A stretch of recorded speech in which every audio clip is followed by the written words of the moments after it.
Waspada, mekanisme kegagalan otomatis pada diri Anda. Assalamualaikum warahmatullahi wabarakatuh.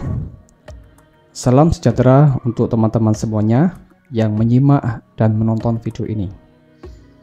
Teman-teman semuanya, dalam setiap situasi seperti apapun, semua orang pasti ingin meraih yang terbaik dalam hidupnya. Anda senantiasa berusaha dan berproses mencapai sesuatu yang paling Anda idamkan dan paling ideal dalam hidup ini, ya kan? Impian adalah harapan setiap orang. Namun, tidak setiap orang dapat meraih impiannya dengan baik. Ada kalanya gagal di tengah jalan dan putus harapan. Tapi ada kalanya seseorang itu terus berjuang tanpa henti untuk mencapai impian itu. Mengapa sebagian orang putus harapan dan berhenti di tengah jalan sebelum benar-benar mencapai apa yang ia impikan itu? Ada setidaknya 6 faktor yang dapat menyebabkan seseorang itu putus harapan. Dan inilah yang disebut dengan mekanisme gagal otomatis yang harus kita waspadai pada diri kita masing-masing. Mekanisme gagal otomatis ini ialah sebuah konsep bahwa pada diri manusia terdapat sebuah program keyakinan atau belief system dan perilaku tertentu yang selalu mengarah pada kegagalan dan kegagalan.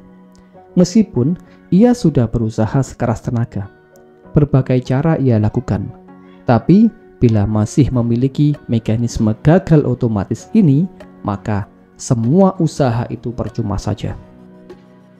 Kecuali sedikit, toh hasilnya juga minim sekali atau bahkan tidak ada hasil sama sekali. Mengapa demikian? Karena mekanisme gagal otomatis ini senantiasa menuntun orangnya untuk selalu gagal dan gagal, walaupun sehebat apapun dia berusaha.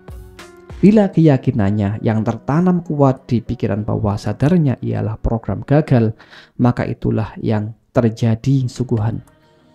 Karena pikiran bawah sadar kita pada hidup ini perannya adalah 90%, sedangkan peran pikiran sadar hanya 10% saja. Jadi yang paling dominan itulah yang terjadi, yakni bila programnya gagal, maka itulah yang terjadi. Tapi kebalikannya, kalau programnya adalah kesuksesan, maka itu juga yang terjadi.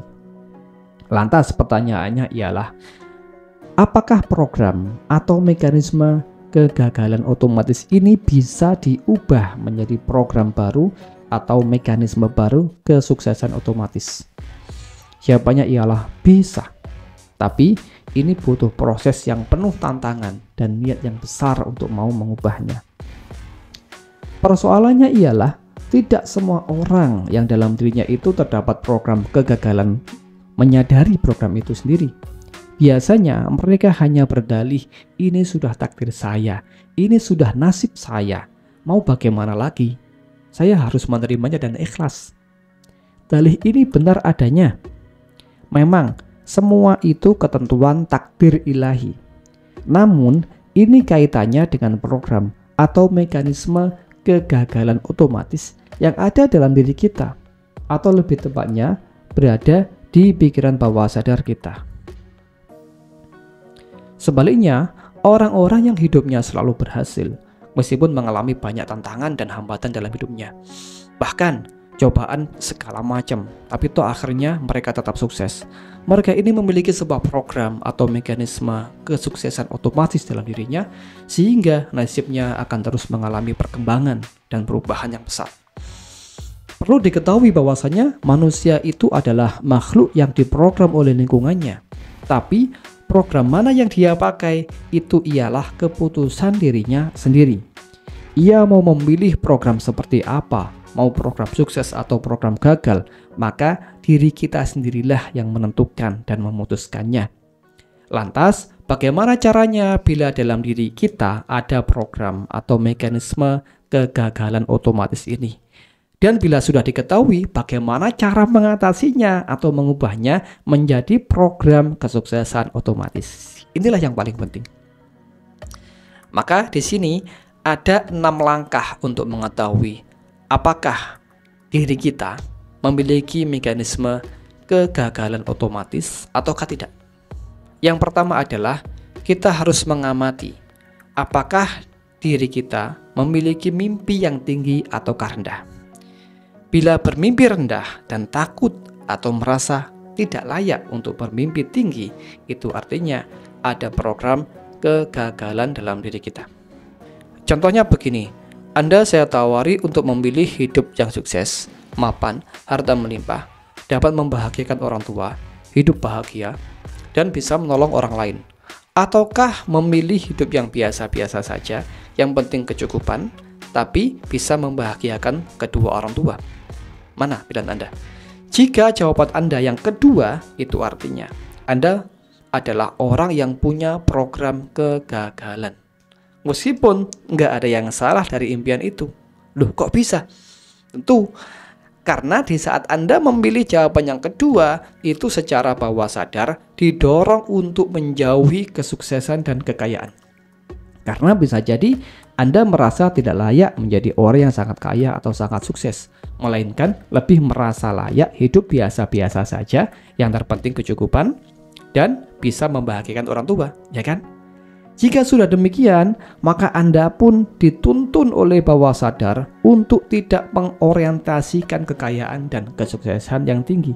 Misalnya, diajak berbisnis oleh teman Anda yang keuntungannya tentu sangat besar, maka secara bawah sadar pasti akan menolaknya dengan berbagai macam alasan. Entah itu bisnis gak jelas lah, atau bisnis haram, bisnis yang ilegal, dan macam-macam alasan. Ataupun jika terpaksa harus ikut, maka nanti lama-kelamaan kemungkinan akan Anda tinggalkan dan beralih ke pekerjaan sehari-hari yang hanya memberikan kecukupan saja. Nah, kemudian yang kedua, amati jika Anda memiliki sebuah impian yang tinggi, tapi ada perasaan tidak pantas untuk mencapainya. Itu juga termasuk program kegagalan otomatis atau mekanisme gagal otomatis yang ada pada diri Anda. Misalnya begini, Anda ingin menjadi seorang YouTuber yang sukses.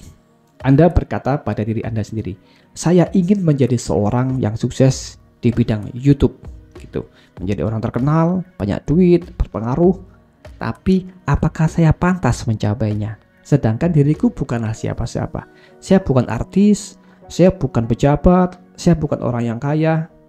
Apakah bisa? Nah, inilah perasaan merasa tidak pantas, merasa tidak layak, hopelessness.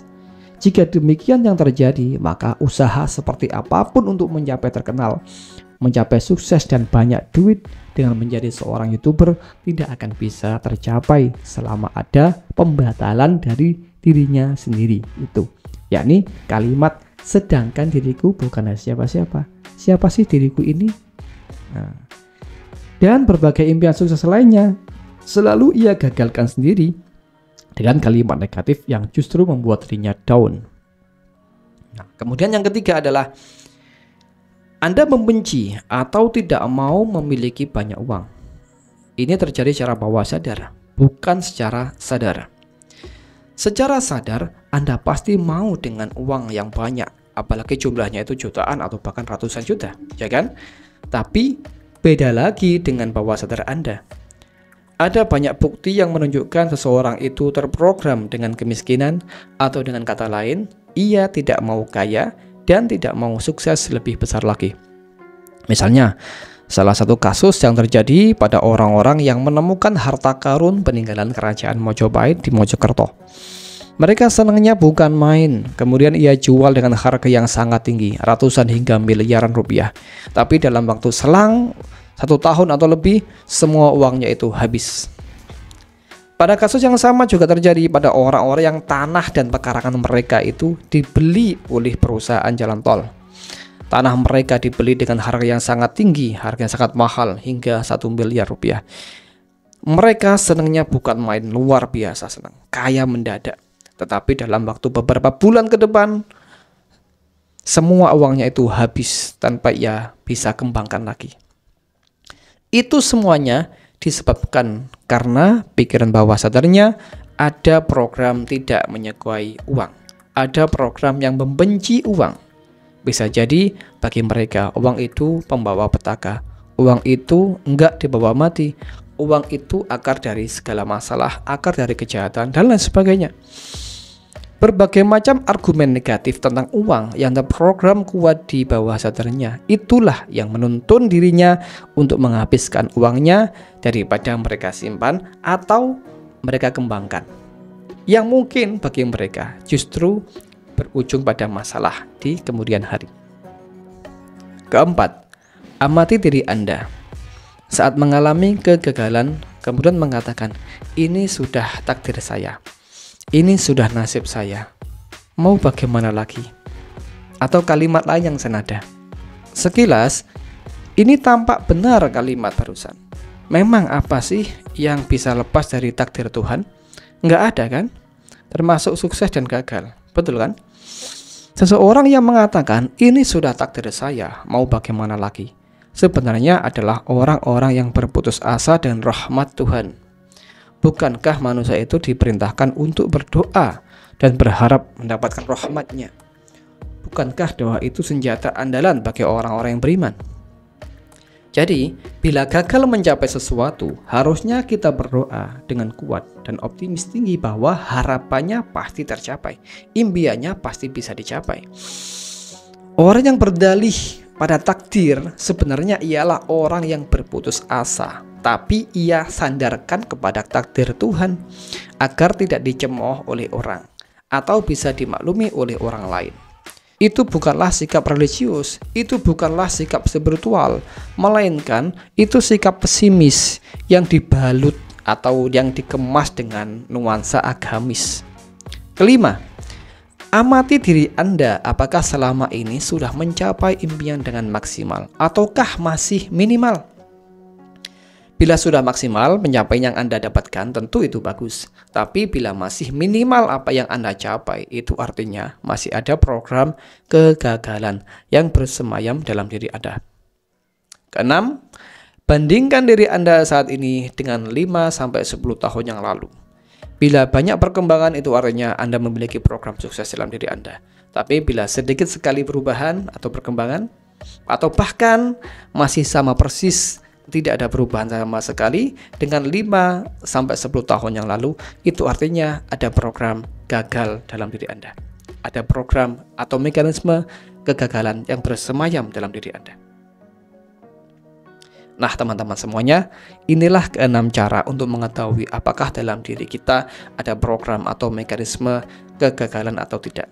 Bila ada salah satu saja atau bahkan semuanya, maka bisa dipastikan selalu gagal, selalu putus asa, gak ada harapan lagi ke depannya, dan ujung-ujungnya kehidupan kita tidak ada perkembangan sama sekali. Semua orang sukses di dunia ini bukannya tidak pernah gagal ya. Justru mereka sudah terbiasa dengan kegagalan yang menyelimuti usaha-usaha mereka, yang menyelimuti proses mereka mencapai sesuatu. Namun, setiap kegagalan yang mereka alami akan dijadikan pembelajaran. Mereka jadikan batu loncatan mencapai tujuan-tujuan yang lebih besar. Sebagaimana yang dikatakan oleh Winston Churchill, bahwa sukses adalah kemampuan untuk beralih dari satu kegagalan ke kegagalan yang lainnya tanpa kehilangan antusiasme Anda. Oke teman-teman, pada video berikutnya insya Allah akan saya paparkan dengan jelas bagaimana cara mengubah program kegagalan ini menjadi program dan mekanisme sukses otomatis. Tunggu video berikutnya. Terima kasih. Wassalamualaikum warahmatullahi wabarakatuh.